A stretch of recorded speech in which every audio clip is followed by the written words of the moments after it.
আমার তো বিশ্বাস আজকে যদি এই বৈরী আবহাওয়া না হতো তাহলে এখানে জনসমুদ্র হয়ে যেত। কথা বলেন ঠিক কিনা? আপনাদের এই উপস্থিতি প্রমাণ করে আগামীর বাংলাদেশ অবশ্যই কোরআনের বাংলাদেশ হবে। আগামীর বাংলাদেশ ইসলামের বাংলাদেশ হবে। আগামীর বাংলাদেশ দাড়ি টুপিওয়ালাদের বাংলাদেশ হবে। কথা বলেন ঠিক কিনা?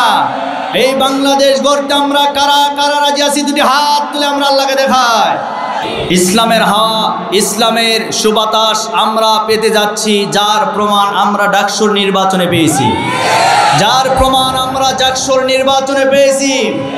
ইসলামপন্থীদের বিজয় ইনশাল্লাহ শুরু হয়েছে। আগামীতেও ইসলামের বিজয় এই বাংলাদেশে কায়েম হয়ে যাবে। কোনো নাস্তিকবাদীরা এই বিজয়কে ঠেকাতে পারবে না। সম্মানিত প্রিয় উপস্থিতি, আমরা ইসলামের পক্ষে আছি, আছি তো নাকি? আমরা ইসলামের পক্ষে আছি, ইসলামের পক্ষে থাকব। আল্লাহ যেন কবুল করেন।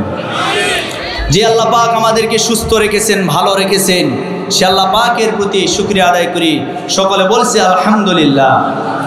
আল্লাহ রাব্বুল আলামিন বলেন, وَإِذْ قَالَ رَبُّكَ لِلْمَلَائِكَةِ إِنِّي جَاعِلٌ فِي الْأَرْضِ خَلِيفَةً قَالُوا أَتَجْعَلُ فِيهَا مَن يُفْسِدُ فِيهَا وَيَسْفِكُ الدِّمَاءَ وَنَحْنُ نُسَبِّحُ بِحَمْدِكَ وَنُقَدِّسُ لَكَ قَالَ إِنِّي أَعْلَمُ مَا لَا تَعْلَمُونَ। আল্লাহ রাব্বুল আলামিন বলেন, আমি তোমাদেরকে জমিনের প্রতিনিধি হিসেবে দুনিয়াতে পাঠিয়ে দিলাম। তোমরা জমিনে গিয়ে আমার প্রতিনিধিত্ব করবা। এই সমাজ, রাষ্ট্র, দেশ, পরিবার সব কিছু তোমাদেরকে প্রতিনিধিত্ব করতে হবে। এইটা তোমাদেরকে পরিচালনা করতে হবে। আর এই দায়িত্ব দিয়ে আমি রব্বুল আলামিন তোমাদেরকে দুনিয়াতে পাঠিয়ে দিলাম। আজ আমার সমাজের ভিতরে আল্লাহর প্রতিনিধি নাই। যে সমস্ত প্রতিনিধিরা আছে মানুষের তৈরি করা প্রতিনিধি, মানুষের তৈরি করা তন্ত্র মন্ত্র দিয়ে এই সমাজ, এই পরিবার, এই রাষ্ট্র কোনোদিন পরিচালনা হতে পারে না।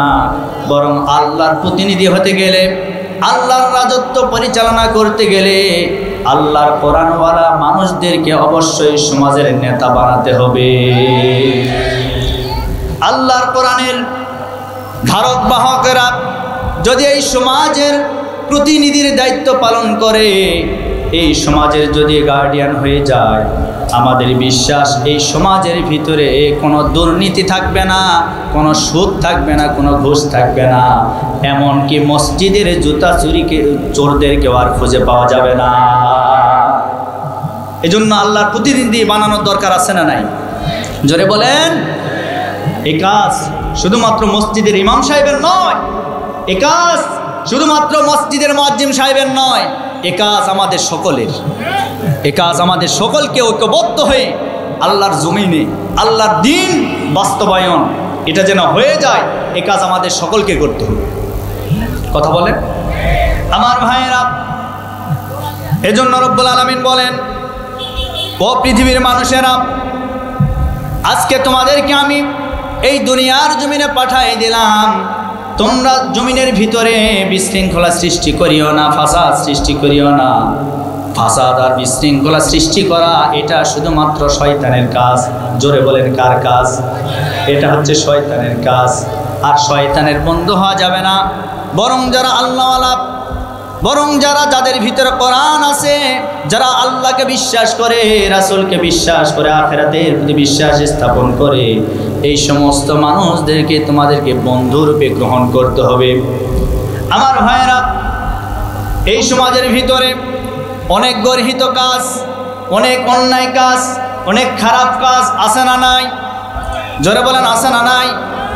কিন্তু আমাদের দায়িত্ব হলো, নবীজি বলেন, তোমাদের কাজ হলো সমাজে যখন অন্যায় কাজ তোমরা দেখবা, সর্বপ্রথম যদি তোমরা পারো তোমাদের হাত দ্বারা তোমরা সেই অন্যায়কে বাধা প্রদান করবা। এরপরে হাত দ্বারা যদি না পারো তোমাদের মুখের ভাষা দ্বারা সেটা প্রতিহত করবা। সেটাও যদি না পারো তিন নম্বরে নবীজি বলেছেন ওই অন্যায় এবং খারাপ কাজকে এই অন্তর দ্বারা ঘৃণা করে ওই জায়গা থেকে চলে আসতে হবে। হাদিসের শেষের ভাষা এইরকম, নবীজি বলেন সুম্মা দাআফুল ঈমান, আর এটাই হচ্ছে ঈমানের সর্বনিম্ন স্তর। অন্তর দ্বারা ঘৃণা করতে হবে। কিন্তু আজ আমার সমাজের ভিতরে বহু চোখের সামনে অন্যায় কাজ আমরা দেখতে পাচ্ছি। আমরা তো হাত দ্বারা প্রতিহত করা দূরের কথা, মুখের ভাষা দ্বারাও একটা অন্যায়ের প্রতিবাদ করতে পারি না, কারণ অন্যায়কারীদের দলের পক্ষের মানুষ সমাজে বেশি। কিচ্ছু বলা যায় না, বলতে গেলেই সমস্যা। অতএব সব সমস্যার সমাধান দিতে পারে, জোরে বলেন, সব সমস্যার সমাধান দিতে পারে আল কোরআন। এই কোরআনের পক্ষে থাকলে দেখবেন সমাজের সব কিছু দূর হয়ে যাবে। আজ আমার সমাজের ভিতরে চুরি আছে না নাই? চুরি কি বন্ধ হয়েছে? আচ্ছা, চুরি বন্ধ করবে কে? ফেরেশতারা। কে করবে? আল্লাহর কোরআন বন্ধ করবে। আল্লাহর কোরআন চুরি বন্ধ করবে। আমার দেশের ভিতরে দুর্নীতি কমছে না বাড়ছে? কথা বলেন। এখন দুর্নীতি বন্ধ করতে গেলে কার আইন লাগবে? কার আইন লাগবে? আল্লাহর কোরআনের আইনের কোনো বিকল্প নাই।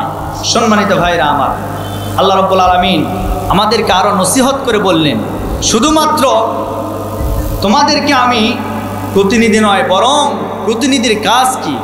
মানুষকে তোমরা দ্বীনের দাওয়াত দিবে। রব্বুল আলামিন বলেন, ওয়ামান আহসানু কওলাম মিম্মান দাআ ইলাল্লাহি ওয়া আমিলা সালিহান ওয়া ক্বালা ইন্নানি মিনাল মুসলিমিন। তোমরা মানুষকে আল্লাহর দিকে আহ্বান করো। ওয়ামান আহসানু কওলাম মিম্মান দাআ ইলাল্লাহ, মানুষকে উত্তম ভাষা উত্তম কথার দ্বারা তোমরা মানুষদেরকে আল্লাহর দিকে আহ্বান করো। আর তোমরা কি করো?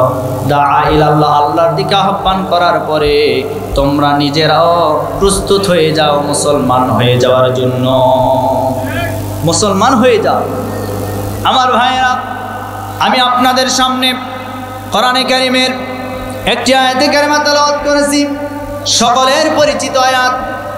আমার সঙ্গে যারা পারবেন ঠোঁট মিলিয়ে পড়ুন, ইয়া আইয়ুহাল্লাযীনা আমানুত্তাকুল্লাহা হাক্কা তুকাতিহি ওয়া লা তামুতুন্না ইল্লা ওয়া আনতুম মুসলিমুন।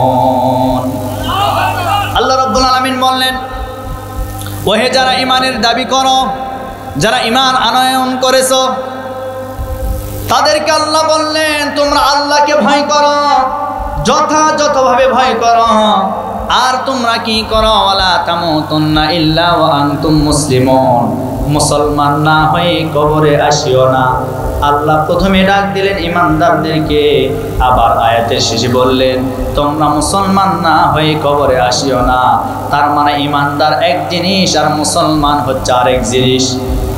ইমান তো আমার ভাইরা আব্দুল্লাহ বিন উবাই ঈমান গ্রহণ করেছিল, ঠিক কিনা বলেন? তার মানে বোঝা গেল মাথায় দাড়ি, মাথায় টুপি, মুখে দাড়ি আর কালেমা পড়লে, নামাজ পড়লে মুসলমান হওয়া যায় না। মুসলমান হতে গেলে নবীজি বলেন দুইটা জিনিসের দায়িত্ব দিতে হবে। আমার কথা যদি বুঝে থাকেন আওয়াজ দিয়ে বলেন কয়টা? আরো জোরে বলেন। নবীজি বলেন মান সালিমাল মুসলিমুনা মিন লিসানিহি ওয়া ইয়াদিহি, প্রকৃত মুসলমান ওই ব্যক্তিকে বলা হয়, ওই ব্যক্তি তো প্রকৃত মুসলমান যার দ্বারা, যার হাতের দ্বারা আর মুখের দ্বারা অপর মুসলমান হেফাজত থাকে। কিন্তু আজকে আমরা এমন মুসলমান, আমাদের হাত আর মুখের দ্বারা হেফাজতে থাকবে কি আমাদেরকে দেখলে আরো ভয় পায়। কথা বলেন। এলাকার বড় নেতা, নামাজ নাই, মুখে দাড়িও নাই, টুপিও নাই, গাঁজা খায়, 5 ওয়াক্ত নামাজ পড়ে না 1 ওয়াক্ত। সেই নেতা সামনে দিয়ে গেলে দেখা যায় দাড়িওয়ালা মুরব্বী পর্যন্ত সালাম দেয়। কারণ কি জানেন? কারণ ভয়ে। এটা কি হেফাজত? এটা কি মুসলমান? এটাকে মুসলমান বলা যায় না। নবীজি বলেন মান সালিমাল মুসলিমুনা মিন লিসানিহি ওয়া ইয়াদিহি, ওই ব্যক্তিকে প্রকৃত মুসলমান বলা হয় যার হাত আর মুখের দ্বারা অপর মুসলমান হেফাজতে থাকে। আমার ভাইরা, আল্লাহ বললেন তোমরা মুসলমান হয়ে মৃত্যুবরণ করো। আর আমরা এখনো মুসলমান হতে পারি নাই। এখন আপনাদের সামনে আমার প্রশ্ন, আপনারা বলেন তো আমাদের সমাজে নামাজি বেশি না বেনামাজি বেশি? বেনামাজি বেশি। তার মানে এখন আমরা প্রকৃত মুসলমান হতে পারি? আমরা সবাই ইমানদার। আল্লাহ যেহেতু শব্দের প্রথমে বলেছেন ইয়া আইয়ুহাল্লাযীনা আমানু, হে ইমানদারগণ, হাক্কা তুকাতিহি ওয়ালা তামুতুন্না ইল্লা ওয়া আনতুম মুসলিমুন, তোমরা আল্লাহকে ভয় করো আর মুসলমান না হয়ে তোমরা কবরে আসিও না। তার মানে বোঝা গেল আমরা যারা এখানে এসেছি আমরা সবাই মুসলমান। আমরা কি মুসলমান? আমরা সবাই ইমানদার, কিন্তু এখনো প্রকৃত মুসলমান হতে পারি না, ঠিক কিনা বলেন? অতএব আজকের মাহফিল থেকে আমি আপনাদেরকে উদাত্ত আহ্বান জানাবো, আজকে আমরা মুসলমান হতে চাই। আজকে আমরা মুসলমান হতে চাই। মুসলমান তো ওই ব্যক্তিকে বলা হয় যেই মুসলমান কালেমা গ্রহণ করার পরে তার সামনে দুনিয়ার যত লোভ লালসা আসবে সে কখনো আল্লাহকে বাদ দিয়ে দুনিয়াবি তন্ত্রমন্ত্রের কাছে মাথা নত করবে, সে কখনো করতে পারে না। বরং মুসলমান ওই ব্যক্তিকে বলা হয় যার কাছে দুনিয়ার সমস্ত লোভ লালসা যদি এক পাল্লায় দেওয়া হয় আর তাকে যদি বলা হয় তুমি ঈমান ছেড়ে দাও, বলেন সে কি ছাড়তে পারে? সে কখনো ছাড়তে পারে না। ওই ব্যক্তি হচ্ছে প্রকৃত মুসলমান, যেটা সাহাবায়ে কেরামদের জীবনে আমরা পেয়েছি। সাহাবায়ে কেরামদের জীবনে পেয়েছি। আমাদের রাসূলকে মক্কার জমিনে যখন দিনের দাওয়াত তিনি দেওয়া শুরু করলেন, রাসূলকে অফার দেওয়া হয়েছিল। আবু জেহেল অফার দিয়েছিল, এই আব্দুল্লাহর ছেলে মুহাম্মদ ভাতিজা, তুমি কি চাও? তুমি কি বাড়ি চাও? বাড়ি দিয়ে দেব। গাড়ি চাও? গাড়ি দিয়ে দেব। সুন্দরী নারী চাও? মক্কার সবচাইতে সুন্দরী নারীকে তোমার সাথে বিবাহ করে দেব। এর বিনিময়ে একটি কাজ করতে হবে, সেই কাজ হলো কালেমার দাওয়াত ছেড়ে দিতে হবে। আচ্ছা বলেন তো আমার রাসূল কি ছেড়েছেন? জোরে বলেন। সুতরাং আমরা তো সেই রাসূলের উম্মত, আমাদের সামনেও বহু অফার আসবে, কিন্তু আমরা রাসূলের উম্মত বলে যদি দাবি করি ওই অফারগুলিকে প্রত্যাখ্যান করে আমরা আল্লাহ এবং আল্লাহর রাসূলের দলেই থাকবো ইনশাআল্লাহ। ইনশাআল্লাহ পড়েন। আমাদেরকে বহু পদ পদবি দেওয়া হতে চেয়েছিল, আমাদেরকে দিতে চেয়েছে তারা, এখনও চাচ্ছে যে হুজুর আমাদের সাথে আসেন, আমরা এটা দিব ওটা দিব। আমরা বলি আমরা দুনিয়াতে রাজনীতি করি বা যেটাই করি না কেন দুনিয়ার পদ পাওয়ার জন্য করি না, আমরা করি কার জন্য? জোরে বলেন কার জন্য? আল্লাহ পাকের জন্য। আমার ভাইয়েরা, আল্লাহ রাব্বুল আলামিন মুসলমান হতে বললেন। আমরা তো আমাদের বাপ দাদার কাছ থেকে জন্মসূত্রে আমরা মুসলমান হয়েছি। আর আপনি সাহাবায়ে কেরামদের জীবনের দিকে একটাবার লক্ষ্য করে তাকান, তারা মুসলমান হতে গেলে, তারা কালেমা গ্রহণ করতে গেলে তাদের উপরে কত জুলুম আর নির্যাতন করা হয়েছে। তারা কালেমা গ্রহণ করার জন্য বহু ত্যাগ বহু তিতিক্ষা স্বীকার করে নিয়েছেন। এমন একজন সাহাবী ছিলেন যে সাহাবীর নাম ছিল সালমান ফারসি রাদিয়াল্লাহু তাআলা আনহু। এই সাহাবীর বাড়ি ছিল পারস্যে, বর্তমান যেটাকে আমরা ইরাক বলি, ইরাকে তার বাড়ি ছিল। কালেমা গ্রহণ করার জন্য নবীর হাতে হাত রেখে কালেমা গ্রহণ করার জন্য, ইসলাম ধর্ম গ্রহণ করার জন্য সেই পারস্য থেকে ইসলামের প্রতি উদ্বুদ্ধ হয়ে, আমার রাসূলের প্রতি উদ্বুদ্ধ হয়ে পারস্য থেকে সে সৌদি আরবে প্রবেশ করেছে। প্রবেশ করার সময় একটা কাফেলা ছিল, এই কাফেলাকে সে কিছু হাদিয়া দিয়েছেন, কিছু স্বর্ণ মুদ্রা দিয়েছেন, কিছু টাকা দিয়েছিলেন, যার বিনিময়ে সেই পারস্য থেকে ওই কাফেলা তাকে সৌদি আরবে প্রবেশ করায় দিয়েছে। কিন্তু সেই কাফেলার মানুষের এতই বড় বেঈমান ছিল, সালমান ফারসিকে সৌদি আরবে নিয়ে আসার পরে তাকে করলেন কি, একটা ইহুদির কাছে বিক্রি করে দিলেন। ইহুদির কাছে যখন বিক্রি করে দিলেন, ওই ইহুদির গোলাম হয়ে সে চলে গেল খেজুর বাগানের দিকে। সালমান ফারসি রাদিয়াল্লাহু তাআলা আনহু এখনো মুসলমান হন নাই, ইহুদি ধর্মে দীক্ষিত অবস্থায় আছেন। মুসলমান হওয়ার জন্য তার মনটা বারবার চাচ্ছিল আমি মুসলমান হয়ে যাব, কিন্তু আমি যেই নবীর সন্ধান পেয়েছি, আমি যেই নবীর কথা শুনেছি, ওই নবীকে তো এখন আমি আমার চক্ষু দ্বারা আমি দেখলাম না। আমি নবীকে দেখতে চাই, আমি কালেমা গ্রহণ করতে চাই, আমি মুসলমান হতে চাই। এই নিয়ত নিয়ে সেই ইহুদির কাছে বিক্রি হয়ে গেলেন। বিক্রি হয়ে যাওয়ার পরে গোলাম হয়ে গেলেন। গোলাম হয়ে যাওয়ার পরে খেজুর বাগানের কাজে তাকে দায়িত্ব দেওয়া হলো। খেজুর বাগানের কর্মচারী হয়ে গেলেন। খেজুর বাগানের কর্মচারী হয়ে গেলেন। দিনের পর দিন চলে যায়, রাতের পর রাত চলে যায়। সালমান ফারসি রাদিয়াল্লাহু তাআলা আনহু কালেমা গ্রহণ করতে পারে না, কিন্তু ইসলামের প্রতি দিলটা বড় আকর্ষণ হয়ে গেছে। এক পর্যায়ে বহু লম্বা ঘটনা সংক্ষেপ করে বলতেছে আমার ভাইরা, একজন ব্যক্তি বাগানের ভিতরে প্রবেশ করলো। সেও ছিল ইহুদি। সালমান ফারসি এমত অবস্থায় খেজুর গাছের মাথার উপরে চড়ে সে কাজ করতেছিল। তার যে মালিক ছিল, তার যে মনিব ছিল, নিচে বসে বসে কয়েকজনকে নিয়ে গল্প করতেছিল। এমন সময় ওই ইহুদি ব্যক্তি এসে বললেন যে মদিনায় একজন ব্যক্তি এসেছে, সে নবী বলে দাবি করছে, সে নাকি নবী হয়ে গেছে, আর তার কাছে মানুষেরা ভিড় জমিয়েছে। তার কথাবার্তা এত বলে সুন্দর, তার কথাবার্তা শুনে মানুষেরা তার দলের দিকে সম্পৃক্ত হয়ে যাচ্ছে।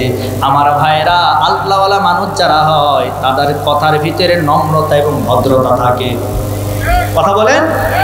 আর যারা শয়তানের পক্ষের দেখবেন, বাম রামার নাস্তিকবাদীদের দল যারা করবে, এদের মুখের ভাষা দেখলেই বোঝা যায় এটা হলো বামদের দল। আমার নবীজির ভাষা এত সুন্দর ছিল, আমার নবীজির চরিত্র এত সুন্দর ছিল, আমার নবীজির নামের শেষে আল্লাহ রাব্বুল আলামিন খুলুকিন আযীম শব্দ ব্যবহার করেছেন। অন্য কোন রাসূলের নামের শেষে আল্লাহ খুলুকিন আযীম শব্দ ব্যবহার করেন নাই। আল্লাহ সাইয়েদিনা ইসমাঈল আলাইহিস সালাতু ওয়াস সালামের নামের শেষে বলেছেন গোলামুন হালিম, সহনশীল বান্দা। কিন্তু আল্লাহ আমার রাসূলকে বললেন না গোলামুন হালিমও বললেন না, আমার রাসূলকে বললেন ওয়া ইন্নাকা লাআলা খুলুকিন আযীম। হে নবী, আপনি মহান চরিত্রের অধিকারী। সুবহানাল্লাহ পড়েন। রবিউল আউয়াল মাস আমার রাসূলের এই সিরাতের মাস, মিলাদের মাস, এই রবিউল আউয়াল মাস আল্লাহ আমার রাসূলের নামে সার্টিফিকেট দিয়েছেন খুলুকিন আযীম, আপনি হচ্ছেন মহান চরিত্রের অধিকারী। সালমান ফারসি রাদিয়াল্লাহু তাআলা আনহু ওই ইহুদির কথা শোনার পরে খেজুরের গাছ থেকে আস্তে করে নেমে পড়লেন। নামার পরে ডাক দিয়ে বললেন, ভাই আপনি কি বললেন? আপনি কোন নবীর কথা বললেন? আপনি নবীর কথা বললেন, এটা কোন নবী আমি একটু জানতে চাই। মালিক এবার সালমান ফারসিকে ডাক দিয়ে বলেন, এই বেটা কর্মচারী, এগুলি জেনে তোর কোনো লাভ নাই। এই কথাগুলি জেনে তুই কি করবি? যা জলদি করে কাছে ওঠ, তোর কাজ তুই কর, তোকে যে দায়িত্ব দিয়েছে সেই দায়িত্ব পালন কর। এমনকি একটা থাপ্পড় মেরে দিয়েছে, আবার তার কাজে সে চলে গেল। ঠিকঠাকভাবে শুনতে পারলেন না সালমান ফারসি রাদিয়াল্লাহু তাআলা আনহু। এবার রাত্রি হয়ে গেল, কাজ শেষ করে, সকল কাজ শেষ করে এবার চলে গেলেন কোথায়? কুবাতে। আমার রাসূল মক্কা থেকে সর্বপ্রথম হিজরত করে যে জায়গায় উঠেছিলেন সেই জায়গাটার নাম ছিল কুবা নগরে। এই কুবা নগরের নামে ওই জায়গায় একটা মসজিদ হয়েছে। পৃথিবীর সর্বপ্রথম মসজিদের নাম হচ্ছে মসজিদে কুবা। এই মসজিদে কুবায় আমার রাসূল মক্কা থেকে মদিনায় যাওয়ার পরে 14 দিন ওই জায়গায় অবস্থান করেছিলেন। 14 দিন অবস্থান করেছিলেন এই মসজিদে কুবা, যেটা আমি নিজের চোখে দেখে আসলাম, পৃথিবীর প্রথম মসজিদ। এই পৃথিবীর জমিনে শ্রেষ্ঠত্বের দিক দিয়ে প্রায় 4টা মসজিদকে শ্রেষ্ঠত্ব দেওয়া হয়েছে। 1 নম্বরে মসজিদে হারাম, যেখানে 1 ওয়াক্ত নামাজ পড়লে 1 লক্ষ রাকাত নামাজের সওয়াব আল্লাহ বান্দাদের আমলনামায় দান করবে। এরপরে 2 নম্বরে মসজিদে নববী, 3 নম্বরে মসজিদে আকসা, যেটা মুসলমানদের জন্য প্রথম কিবলা ছিল মসজিদে আকসা। এরপরে আমার ভাইরা 4র্থ নম্বর আমলের দিক দিয়ে, ফজিলতের দিক দিয়ে হাদিসের ভিতরে এসেছে যে এই মসজিদের নাম, সেই মসজিদের নাম হচ্ছে মসজিদে কুবা। আমার নবীজি হাদিসের ভিতরে বলেন, কেউ যদি মসজিদে কুবায় 2 রাকাত নামাজ আদায় করতে পারে, একটা উমরা করলে যে সওয়াব হয় সেই সমপরিমাণ সওয়াব আল্লাহ বান্দাদের আমলনামায় দান করে দিবে। তাহলে পৃথিবীর ভিতরে শ্রেষ্ঠত্বের দিক দিয়ে মসজিদে কুবা একটি শ্রেষ্ঠ মসজিদ, যেটা পৃথিবীর প্রথম মসজিদ, মসজিদে কুবা। যারা মক্কা মদিনায় সফর করেছেন দেখবেন মসজিদে নববী থেকে সোজা, কোনো বাঁকা নয়, ডানে বামে কোনো বাঁক নয়, বরং সোজা রাস্তা একবারে কুবা রোড। যে রোড রাস্তাকে বলা হয় কুবা, অর্থাৎ আমার রাসূল প্রতিদিন ফজরের নামাজের পরে মসজিদে কুবায় যেতেন এবং সেখানে 2 রাকাত নামাজ আদায় করতেন। সুবহানাল্লাহ, আসতে পড়েন। প্রতিদিন ফজরের নামাজের পরে আমার রাসূল কুবায় যেতেন, নামাজ আদায় করতেন। তাহলে মসজিদে কুবার ফজিলত আছে না নাই? আমার প্রিয় বন্ধুগণ, আমার রাসূল মসজিদে কুবায় বসে আছেন। সালমান ফারসি রাদিয়াল্লাহু তাআলা আনহু দেখেন ঈমান গ্রহণ করার জন্য কত ত্যাগ, কত তিতিক্ষা, সব কিছুকে বিসর্জন দিয়েছেন। আর আমরা, আল্লাহ বললেন মুসলমান হও, কিন্তু এখনো প্রকৃত মুসলমান আমরা হতে পারি নাই। যদি প্রকৃত মুসলমান হতে পারতাম তাহলে আমরা কোনোদিন ভাই হয়ে ভাইয়ের হক নষ্ট করতাম। আমরা কোনোদিন আমাদের সন্তানদের অধিকার আমরা নষ্ট করতাম না। কথা বলেন ঠিক কিনা? কিন্তু আমরা প্রকৃত মুসলমান হতে পারি নাই। আমার প্রিয় বন্ধুগণ, সালমান ফারসি রাদিয়াল্লাহু তাআলা আনহু আমার রাসূলের কাছে গেলেন। যাওয়ার পরে বললেন যে আমি আপনার নামে অনেক কথা শুনেছি, আপনি ভালো মানুষ। শোনার পরে আপনার সাহাবীরা আপনার চতুর্দিকে বসে আছে, এরা গরিব সাহাবী, ঠিকঠাকভাবে খেতে পারে না, কিন্তু আমি আপনাদের জন্য কিছু সাদাকা নিয়ে এসেছি, দান নিয়ে এসেছি। এই দানটা আমার রাসূলের কাছে দিলেন। দেওয়ার পরে বললেন যে আপনি এই দানটা গ্রহণ করবেন। আমার রাসূল দানটা গ্রহণ ঠিকই করলেন, কিন্তু তিনি নিজে স্পর্শও করলেন না, তিনি ওই দানটা খেলেন না।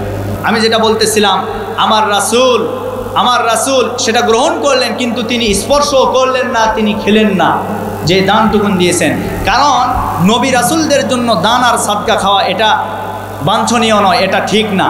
এজন্য আমার নবীজি যে তিনি যখন রাসূল, তিনি যে নবী, এজন্য তিনি ওইটাকে খেলেন না, স্পর্শও করলেন না। আমার রাসূল সাহাবীদেরকে বললেন, তোমরা এই হাদিয়া, এই দানটুকুন তোমরা সকলে গ্রহণ করে নাও। সবাই গ্রহণ করলেন। সালমান ফারসি রাদিয়াল্লাহু তাআলা আনহু তখনই বুঝতে পেরেছে, কারণ সালমান ফারসিকে তার বন্ধু সেই পাদ্রী বলেছিল, ইহুদির এক পাদ্রী, যে নবী হবে, শেষ জামানার যে নবী হবে, সে তাকে যদি কোনো প্রকারের দান সাদকা দেওয়া হয়, সে ওইটাকে গ্রহণ করবে না, খাবে না, বরং সে সকলের মাঝে বন্টন করে দিবে। সালমান ফারসির বিশ্বাস হয়ে গেছে, 1 নম্বর আলামত সে পেয়ে গেছে, ইনিই হচ্ছেন আল্লাহর রাসূল। আরো জোরে বলেন। সালমান ফারসি রাদিয়াল্লাহু তাআলা আনহু এবার আবার চলে গেলেন বাগানে। যাওয়ার পরে বাগান থেকে আবার চলে আসলেন। আসার পরে কিছু হাদিয়া নিয়ে আসলেন। নিয়ে আসার পরে আমার রাসূলের হাতে দিলেন। দেওয়ার পরে বললেন, হুজুর এই হাদিয়াটুকুন আমি আপনাকে দিলাম, এটা দান না, এটা সাদকাও না, আমি আপনাকে মহব্বত করে ভালোবাসি, ভালোবাসার তাগিদে আপনাকে এটা আমি খেতে দিয়েছি, আপনি এটা গ্রহণ করুন। আমার রাসূল গ্রহণ করলেন, খেলেন। এবার সালমান ফারসির আবারও বিশ্বাস হয়ে গেছে, ইনিই হবেন আল্লাহর রাসূল। এরপরে তিনি একদিন করলেন কি, আমার ভাইরা, সকালবেলা আমার নবীজি কি করলেন, মসজিদে নববীতে যাওয়ার পরে মসজিদে নববী থেকে ফজরের নামাজটা সম্পূর্ণ করলেন। নামাজটা সম্পন্ন করার পরে আমার রাসূল একজন সাহাবী মৃত্যুবরণ করেছে। জান্নাতুল বাকি, গারকাতুল বাকি যেটাকে বলা হয়, সেই জান্নাতুল বাকি মসজিদে নববীর পাশে হাজার হাজার সাহাবীর কবর আছে ওই মসজিদ, ওই জান্নাতুল বাকিতে। আমার রাসূল জান্নাতুল বাকিতে ওই লাশের পিছনে পিছনে হাঁটছেন। হেঁটে হেঁটে যখন আমার রাসূল যাচ্ছিলেন, এমন সময় আমার নবীজি লক্ষ্য করে দেখলেন যে সালমান হাদিয়া দিয়েছে, ওই সালমান ফারসি আমার রাসূলের পিছনে পিছনে হাঁটতেছিল আর উকি মেরে কি যেন দেখার চেষ্টা করতেছিল। তখন আমার নবীজি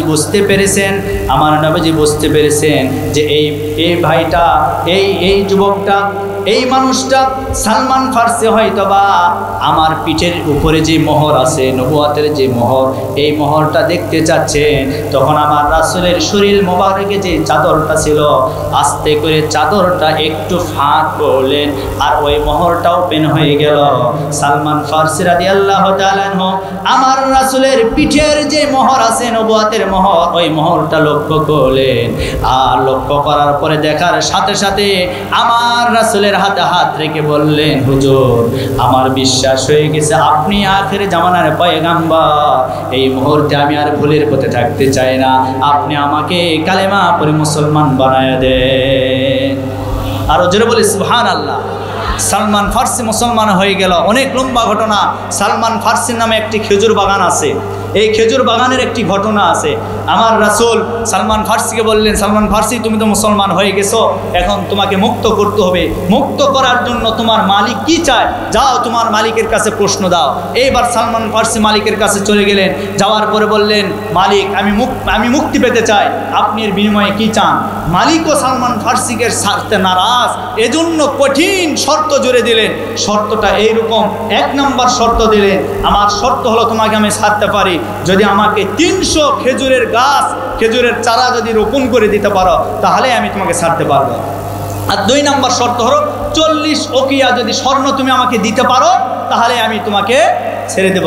আমার ভাইরা বলেন তো, সালমান ফার্সির কি ওই রকম কোনো সামর্থ্য আছে? এখন বলেন তো, সালমান ফার্সিকে দান করবেন কে? জোরে বলেন, দান করবেন কে? কারণ সালমান ফার্সি ঈমান এনেছে কার প্রতি? জোরে বলেন, কার প্রতি? আল্লাহর প্রতি। যারা ঈমান আনবে আল্লাহ তাদেরকে এইভাবে সাহায্য করবে।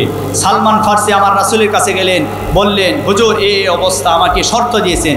আমার রাসূল বললেন, এই সাহাবীরা, তোমাদের এই ভাই সালমানকে তোমরা সাহায্য করো, তোমরা সাহায্য করো।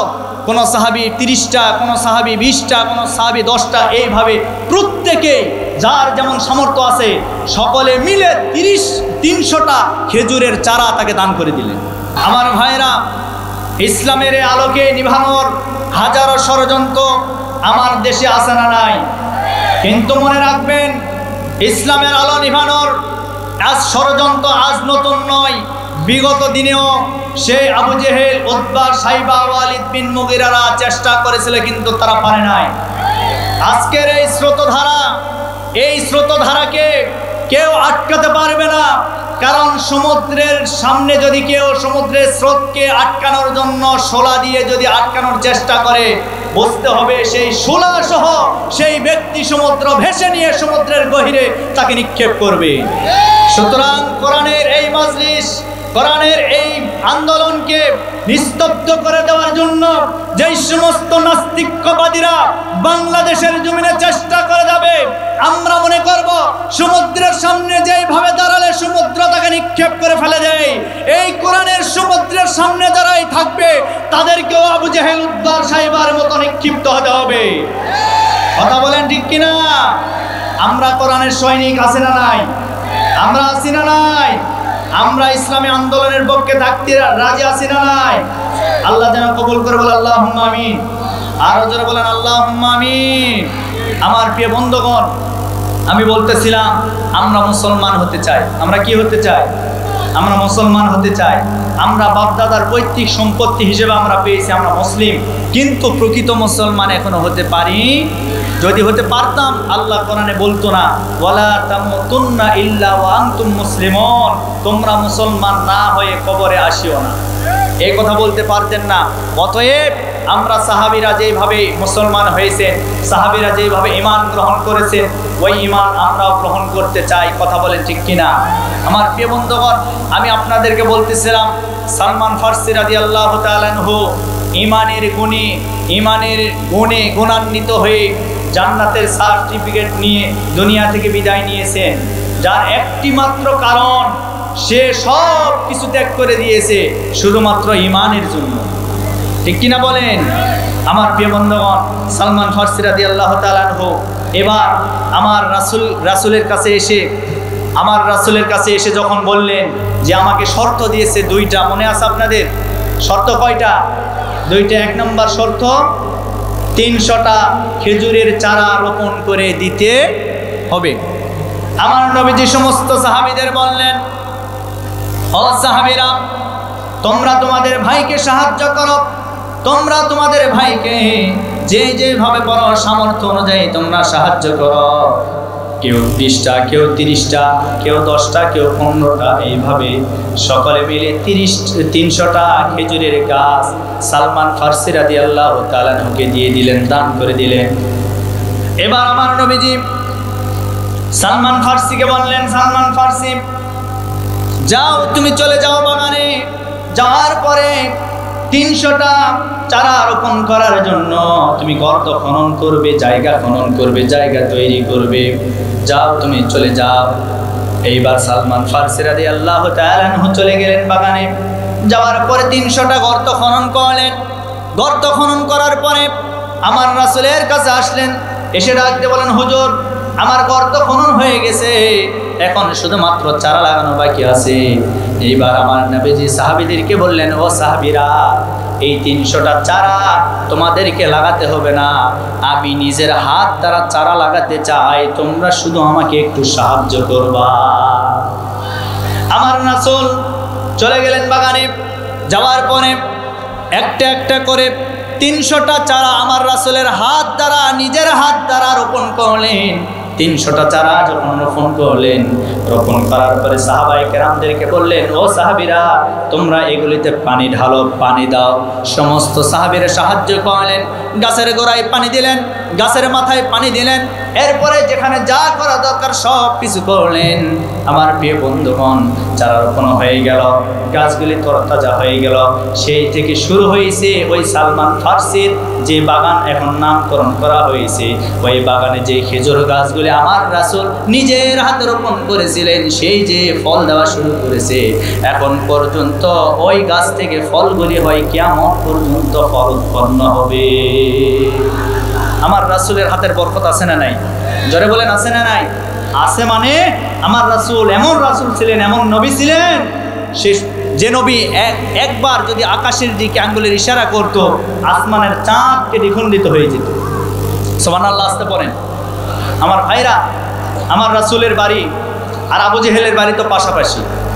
আবু জেহেলের বাড়ি আমার রাসূলের বাড়ি পাশাপাশি, এরপরে মসজিদে হারাম, এরপরে কাবা ঘর। আমার রাসূলের বাড়ির পাশে একটি পাহাড় আছে, যে পাহাড়ের নাম আবু কুবাইস পাহাড়। আমার রাসূল পাহাড়ে উঠলেন, ওঠার পরে শুধুমাত্র ওই পাহাড়ে উঠে আঙ্গুলের ইশারা করেছেন। আল্লাহ রাব্বুল আলামিন আমার রাসূলের এই আঙ্গুলের ইশারা দিয়ে ওই আসমানের চাঁদকে দ্বিখণ্ডিত করে দিয়েছেন। আল্লাহু আকবার, জোরে বলেন। আমার প্রিয় বন্ধুগণ, ইসলামের চিরন্তন দুশমন ছিল আবু জেহেল। ইসলামের চিরন্তন দুশমন ছিল আবু জেহেল। এরপরে ইসলামের পক্ষের সর্বাত্মক শক্তি ছিল হযরত ওমর, আবু বকর, ওসমান, আলী। কথা বলেন ঠিক কিনা? আজ ইসলামের পক্ষে যারা থাকে তাদের নামে বিভিন্ন জায়গায় মসজিদ মাদ্রাসা তৈরি হয়। আজকে মক্কা আর মদিনায় হযরত ওমরের নামে মসজিদ, হযরত আলীর নামে মসজিদ, হযরত আবু বকরের নামে মসজিদ, হযরত ওসমানের নামে মসজিদ। পক্ষান্তরে ইসলামের সবচাইতে বড় দুশমন আবু জেহেলের নামে ইন্টারন্যাশনাল পায়খানা তৈরি হয়েছে। সুতরাং মনে রাখবেন, আমার দেশের ভিতরেও যেই সমস্ত আবু জেহেলের উত্তরসূরিরা এই 10-15 বছর ইসলামের উপরে জুলুম আর নির্যাতন করেছে, আজকে তাদের বাসভবনের দিকে তাকায় দেখেন, আবু জেহেলের যেভাবে ইন্টারন্যাশনাল টয়লেট হয়েছে, এই সমস্ত আবু জেহেলের উত্তরসূরিদের বাসভবনটাও টয়লেট হয়েছে। মিল আছে না নাই? এজন্য এখনো সাবধান, এখনো হুঁশিয়ার হয়ে যান। যারা ইসলামের বিরোধিতা করবেন, আবু জেহেলের কাছ থেকে শিক্ষা নেন, উতবা সাইবার কাছ থেকে শিক্ষা নেন। যদি শিক্ষা না নেন, আগামীতে আপনাদের বাড়িগুলিও টয়লেট হয়ে যাবে, কোনো সন্দেহ নাই।